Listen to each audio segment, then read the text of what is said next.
Bonjour tout le monde, c'est avec une grande joie et beaucoup d'émotion que je vous retrouve aujourd'hui où je vous montre tout, ou quasiment tout, de ce que j'ai pu réaliser il y a déjà pas mal d'années en crochet.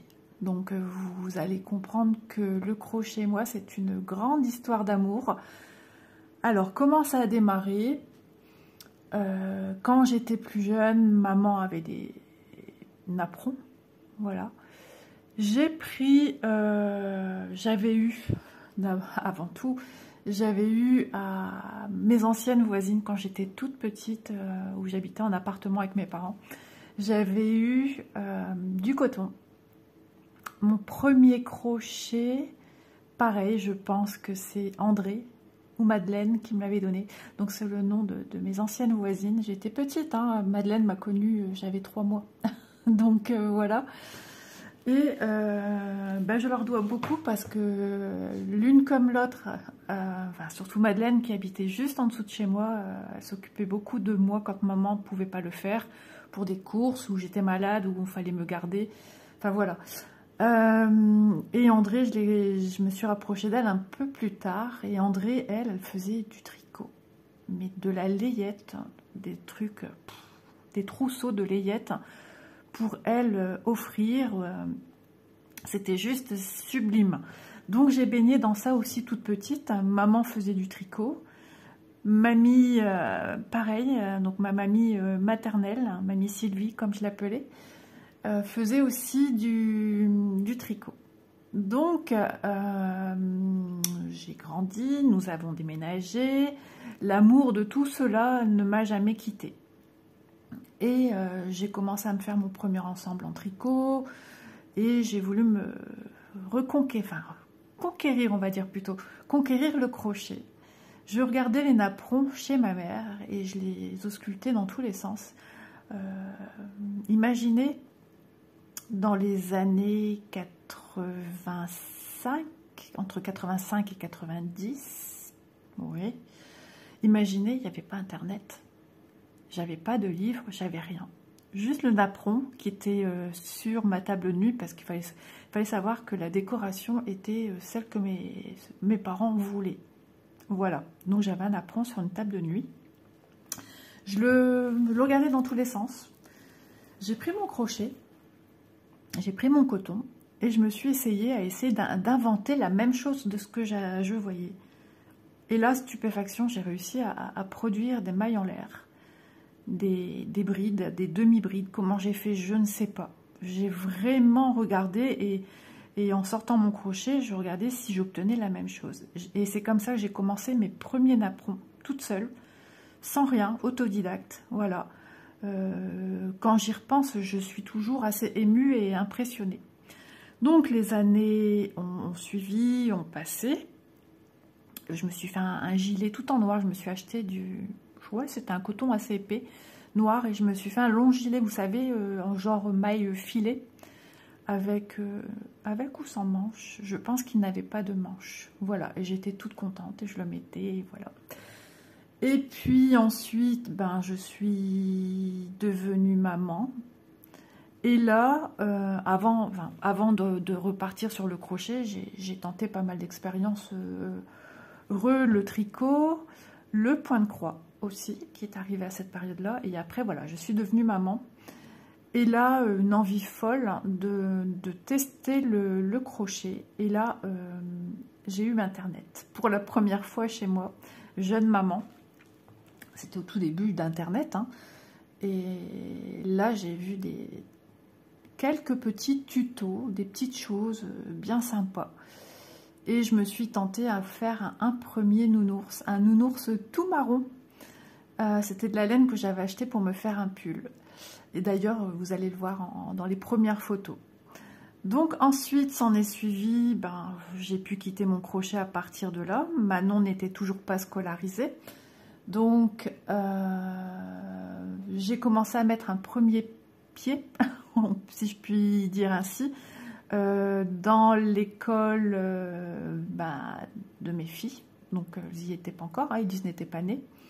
J'ai mis un pied dans la PE de l'école un an avant. C'est mes voisins qui nous ont fait connaître Internet, qui ont dit ah, Isa, t'as des mains en or, c'est de gens comme toi qu'on a besoin au niveau de la PE. Et donc j'y suis allée, et l'année a passé, l'entrée d'école maternelle de Manon, et puis là, les gens, ça a un petit peu changé au niveau de la PE. Et bon, donc on me connaissait, et puis j'ai dit, regardez, j'ai fait ça, est-ce que ça vous plairait pour la PE? Et là, j'avais sorti mon premier petit nounours, et de là, mon crochet, je vous dis, je ne l'ai plus quitté. Donc, j'ai fait pas mal de réalisations, et pour vous dire, il va manquer pas mal de photos, mais pourtant, vous en avez pas mal, vous allez me dire, tu trouves qu'il n'y a pas beaucoup de photos? Il y en a énormément, hein, mais tout n'y est pas. Il manque des sacs en granit, j'en ai fait des tas, des tas, des tas. Il manque des gilets, il manque... J'arrive plus à énumérer tout ce qui manque. Pour qui que ce soit, pour qui j'ai fait les choses, j'ai même fait un pull pour ma mère. J'ai fait tellement de choses, il me manque les photos. J'ai fait aussi une petite tortue avec la carapace, tout était dessiné un peu en granit sur le dessus, c'était juste trop beau. Et je la faisais sur le seuil de ma porte, quand il faisait bon, je me posais là, mon crochet, mes pelotes de laine, et vas-y. Donc, pour vous dire, le 3/4 de ce que j'ai fait, donc les premiers pas dans le crochet, c'était des choses que j'ai faites pour offrir. Donc il y a eu des couvertures naissance, il y a eu tellement de choses, des choses personnelles pour offrir à Noël à ma maman, pour un anniversaire, la fille d'une de mes copines, avec la Reine des Neiges, elle était fan de la Reine des Neiges. Enfin, vous allez découvrir toutes les photos, hein. Et je les ai scindées avec un fond différent. Voilà, donc le fond qui est rosé, ça fait partie aussi de ce que moi j'ai pu créer, et une partie de ce que j'ai fait pour l'école. Je n'ai plus aucune trace en fait, rien n'est là, tout a été aussitôt fait, aussitôt je rapportais, et c'était vendu directement pour les profits de l'école. Donc ça, malheureusement c'est pas là. Ensuite, qu'est-ce que j'ai fait? Pour une amie qui avait lancé sa petite entreprise, c'était une période de ma vie qui était compliquée, parce que nous devions quitter la région, ça s'est pas fait, on a dû tout recommencer à zéro, enfin bref, je vais pas rentrer là-dedans. Ça m'a fait beaucoup de bien, parce que ça m'a fait changer la tête, hein, ça m'a fait m'occuper, je me suis ressentie exister. Et donc j'ai fait plusieurs années de bénévolat. De toute façon, quasiment tout est bénévolat, ce que vous allez voir. Donc pas mal d'années, voilà, pas mal d'années où j'ai créé, elle me laissait libre choix. Elle me connaissait déjà de l'école, puisqu'on était ensemble à la PE de nos enfants. Et moi, c'était du bonheur. Elle me réapprovisionnait en laine, si j'avais besoin de watine, etc., etc. Elle me rapportait tout à la maison. En échange, je donnais ce que j'avais terminé. Je l'accompagnais quand elle faisait des marchés Noël. Ça me changeait les idées, en fait, hein. Ça faisait du bien. Je voyais du monde. Ensuite, un jour, ça s'est terminé, au bout de presque 3 ans d'aventure. Et voilà, mes filles après ont été au collège. Et quand elles ont été au collège, les bureaux me connaissaient très bien. Je faisais partie de l'appel du collège. Et donc, de là, dans les bureaux, me disent, Isa, on aurait un petit service à te demander. Et j'ai dit oui. Donc, je faisais déjà les chorégraphies des danses aussi bénévolement pour l'école. Et pas mal de petites choses quand ils avaient besoin de préparer des choses pour l'école. Et donc ensuite, il y a eu les maraudes. Donc, je ne sais pas si vous connaissez tous les maraudes. Donc là, ça sera les photos, ça sera intitulé. Les maraudes, elles sont en teinte, je ne sais plus quelle teinte j'ai mis. C'est une autre teinte, c'est plus dans les tons roses. Je crois que j'ai mis bleu, un peu bleu comme ceci. Et les maraudes, il s'agit de... déjà, ma fille faisait partie des maraudes avec son collège. Et tous les telles dates, par petits groupes de 2 ou 3 élèves, ils allaient donner un coup de main aux organisateurs des maraudes sur l'île. Donc, ils prévoyaient de quoi alimenter les personnes, hein, les SDF. Donc, voilà. Et moi, j'ai mis la main à la pâte aussi, en tant que bénévole, pour confectionner écharpes, snoods, bonnets. Je suis émue, je suis super émue, ça me rappelle plein de souvenirs quand j'ai fait le montage de toutes mes photos. Ça m'a vraiment émue, toutes les émotions sont arrivées en plein fouet, et tous les souvenirs aussi. Et donc j'ai pas toutes les photos non plus. Donc voilà, je sais que ça a pu réchauffer des gens qui étaient dans la rue, et ça n'a pas de prix en fait. Et donc c'est des super souvenirs aussi pour moi. Ça a duré, je pense, 1 an que j'ai fait les maraudes. Et ensuite, dans ma famille, on a beaucoup de gens au grand cœur, d'associations famille d'accueil pour chats errants. Et donc là, de fil en aiguille, on a discuté. Et puis, voilà, quand elle a vu ce que je faisais, elle m'a dit, mais Isa, ça t'embêterait pas de me donner un petit coup de main? Et puis moi, je ne faisais quasiment plus rien, ou ne serait-ce pour moi. Donc, j'ai dit, mais oui, moi je suis partante, ça me faisait plaisir. Les animaux, c'est la cause des animaux, c'est aussi une cause qui me touche énormément. Ça monte. Et donc, me voilà partie pour, pareil, plus de 2 ans, plus de 2 ans d'aventure, à confectionner plein de petites choses, pareil, hein, quartier libre. Elle avait des dons de laine, hein, elle demandait des choses en don. Voilà, moi quand j'avais besoin des choses que moi j'avais, je prenais de ce que moi j'avais. Pareil, hein, bottines, des yeux sécurisés, etc. etc. J'ai fait des petites souris que vous allez voir aussi. À l'intérieur, il y avait de l'herbe à chat. Donc c'était pour nos amis, les premiers voilà, pour qui on faisait ça.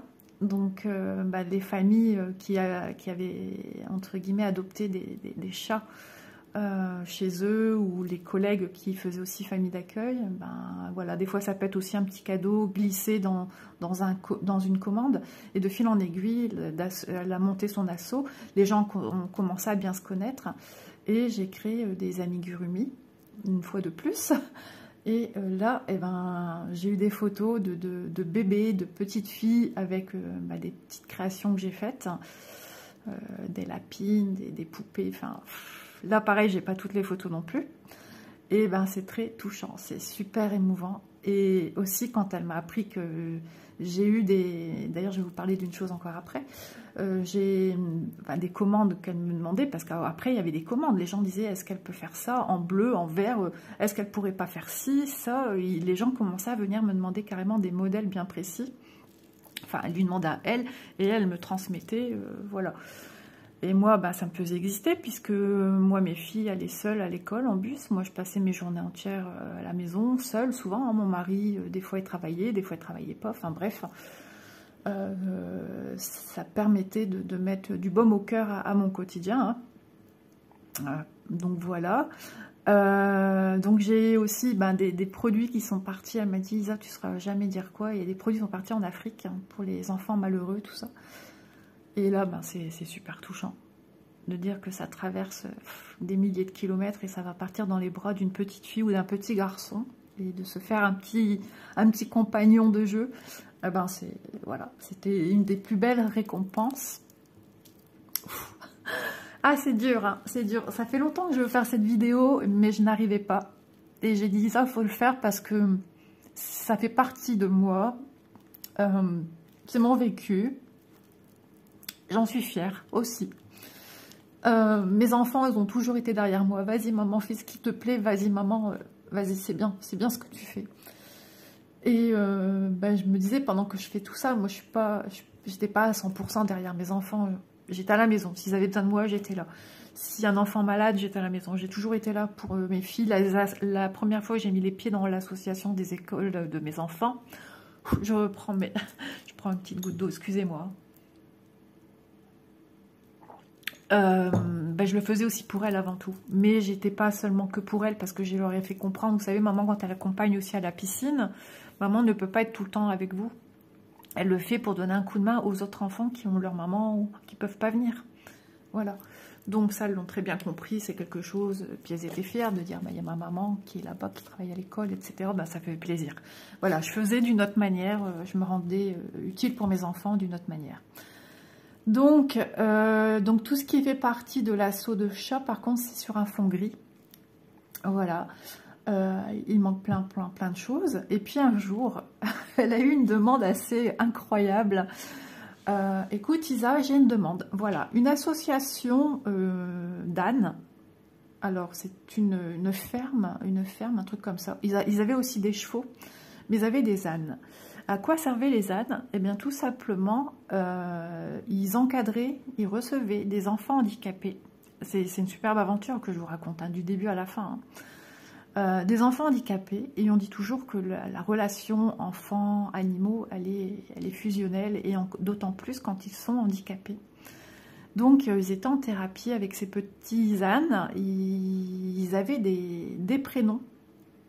Je ne sais plus trop les prénoms, enfin bref, et la dame de là-bas avait une idée d'un âne bien précis, qu'on reconnaisse à chaque âne fait, on reconnaisse de qui il s'agissait.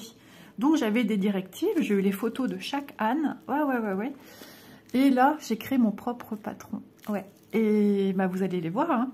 Et j'en ai fait, j'ai fait plus de 50 ânes, si c'est pas une centaine d'ânes que j'ai fait. Je ne faisais à un moment plus que des ânes. Des ânes et des ânes et des ânes. Et il y en avait un, il avait une tresse sur le dos, donc j'ai fait une tresse. Il y en avait une espèce de signe, comme une espèce de croix au niveau de la crinière qui manquait des poils. Enfin bref, ils avaient tous, ou alors suivant la couleur de leur peau, il y avait des ânes plus bruns que d'autres, des ânes de teinte marron clair. Donc j'ai respecté tout ça, on envoyait des photos à la dame, enfin elle s'en occupait, moi je faisais la confection, c'était déjà pas mal. Et la dame est tombée sous le charme et ils ont été nommés. Voilà, et ils sont partis au fin fond de la Belgique. Et ben j'en ai encore rêvé, j'ai rêvé de ça cette nuit. Et vous allez voir une photo regroupement de plein d'ânes. Et ben ça c'est toute la petite tribu des ânes qui ont été demandés pour cette petite ferme en thérapie. Et ils allaient faire sous forme de jeu de retrouver l'âne caché dans les locaux pour que les enfants handicapés s'éveillent. Ça faisait partie de tout ça. Voilà, sinon, au tout début, j'ai eu aussi des... Comment dire, quand j'étais avec cette copine qui avait ouvert son entreprise, sa micro-entreprise, il y a eu des demandes particulières aussi, hein. Même chez l'assaut des chats, il y a des choses en doublon, vous allez voir des choses en doublon, c'était à chaque fois pour des jumelles, c'est marrant, voilà, donc des choses de grande taille, de choses de plus petite taille. La vidéo va être très longue, hein, je pense, donc surtout si vous voulez vraiment voir en quoi il consiste, je vous conseille, une fois que j'ai fini de parler, si vous voulez vraiment voir ce que j'ai créé, de vous poser dans un canapé, tranquillou, votre café, votre petit thé, je ne sais pas quoi d'autre, ce qui vous fait plaisir, et de vous détendre en ma compagnie. Voilà, je vais essayer d'y mettre une petite musique douce, en essayant de pas trop répéter les mêmes musiques, je sais pas trop. On verra comment je vais faire les choses, et voir si je peux tout mettre en une seule vidéo. Oui, ça va être très très long. J'ai un sacré parcours de crochet derrière moi. Je vous le disais en vidéo où j'ai pas mal crocheté. Et en revoyant tout ce que j'ai retrouvé, j'ai été estomaquée. Et tout n'est pas là. Tout n'est pas là. Voilà. Sur ce, je vous souhaite un bon visionnage et j'espère que ça vous plaira. Et moi, je vous dis certainement à très vite dans le crochet parce que, voilà, ça me titille à nouveau. Je vous fais de gros bisous. À bientôt. Bye.